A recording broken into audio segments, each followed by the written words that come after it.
Praise the Lord. सारा आदर सारा महिमा हमारे परमेश्वर को मिले, जिसने आपको, मुझको और इस सारे संसार को बनाया है।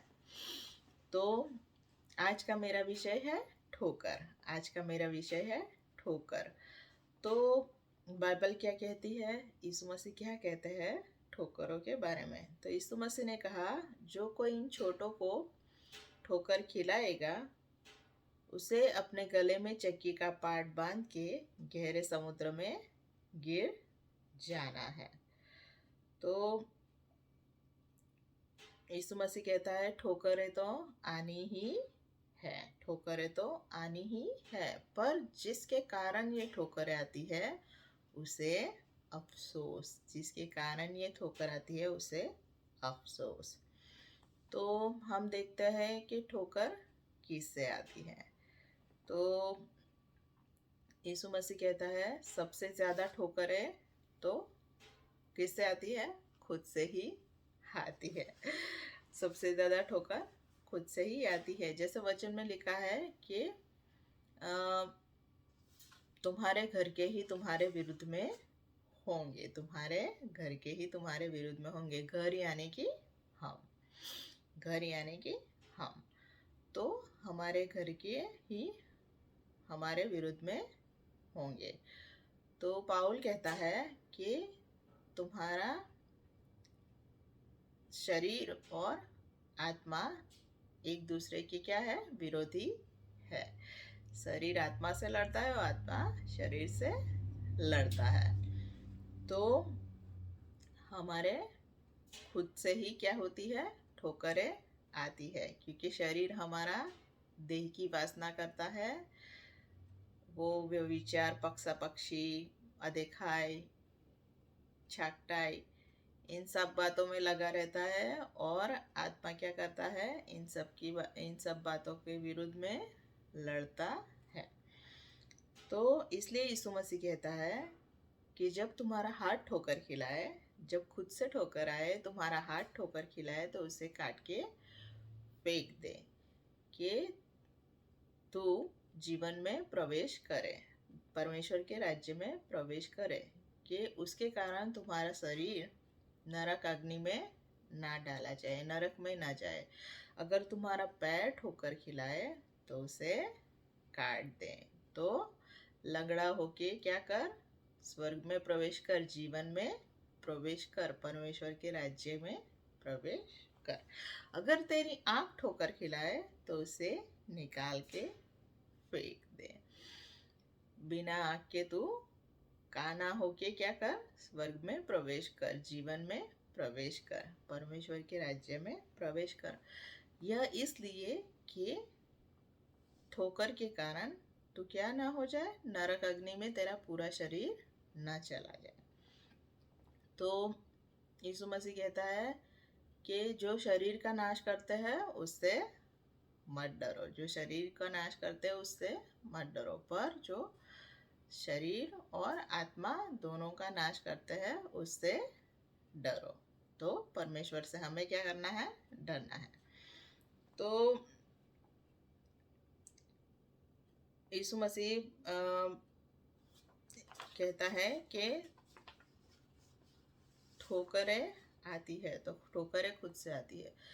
तो जो ठोकर खिलाने वाला है वो क्या है? हमारा देह है, हमारा शरीर है, जो बुरी बुरी वासना करता है। तो यीशु मसीह कहता है कि उसे क्या करना है? गले में चक्की का पाट बांध के गहरे समुद्र में फेंक देना है, गहरे समुद्र में गिर जाना है। तो चक्की का पाट यानी कि पत्थर, पत्थर दर्शाता है लॉ को। पत्थर क्या दर्शाता है? नियम को। तो जब हमारा शरीर व्यभिचार करने के लिए वो करता है तो हमें क्या करना है? लॉ से, नियम से, पत्थर से क्या करना है? उसे मार डालना है। उस हिस्से को क्या करना है? मार डालना है। उस पाप को क्या करना है?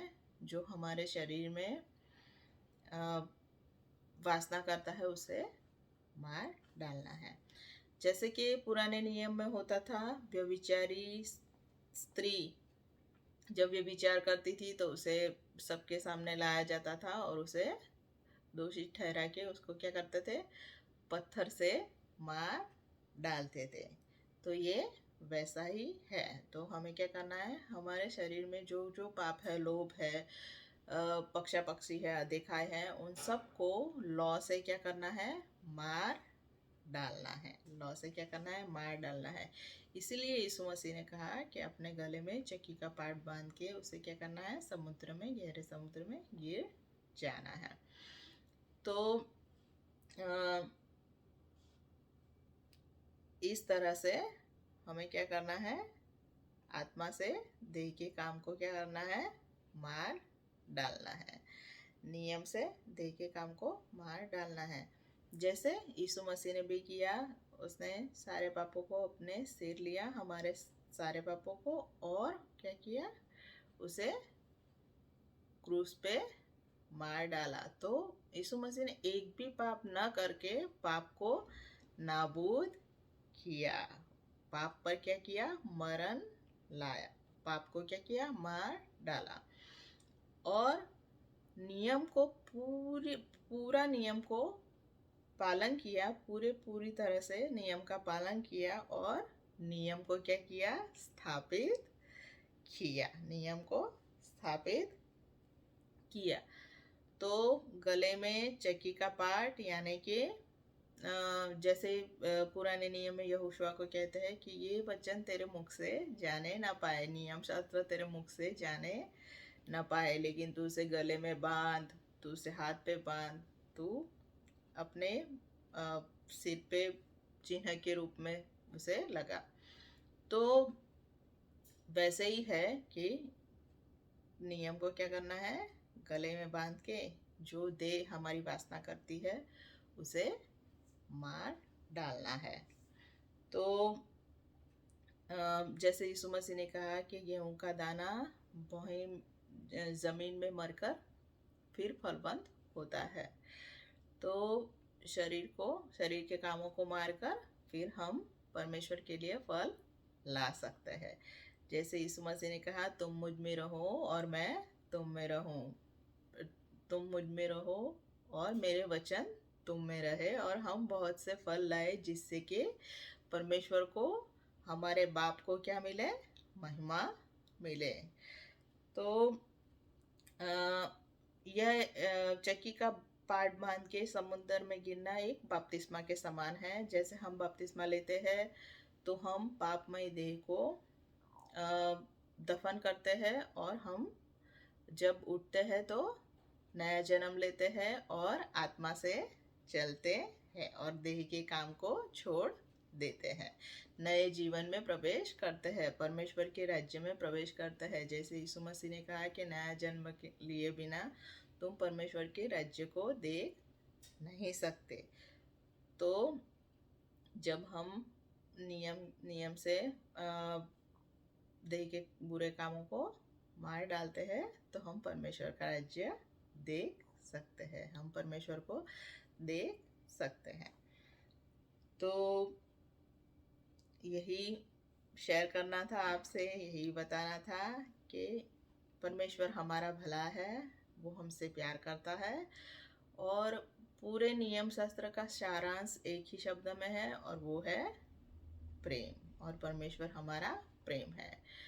तो अगर हम, यीशु मसीह ने कहा कि अगर तुम एक दूसरे से प्रेम करते हो तो तुम मेरे चेले हो। तो हम एक दूसरे से प्रेम में बने रहे और हम यीशु के चेले बने रहे, हम उसके पीछे चलते रहे, और हम स्वर्ग के वारिस हो जाए, स्वर्ग में प्रवेश करें, अनंत जीवन पाए। तो हमारे परमेश्वर की यही इच्छा है कि आप और मैं अनंत जीवन पाए और इन छोटों में से किसी का भी नाश न हो। आपने मुझे सुना, इसलिए आपका बहुत बहुत धन्यवाद। Thank you.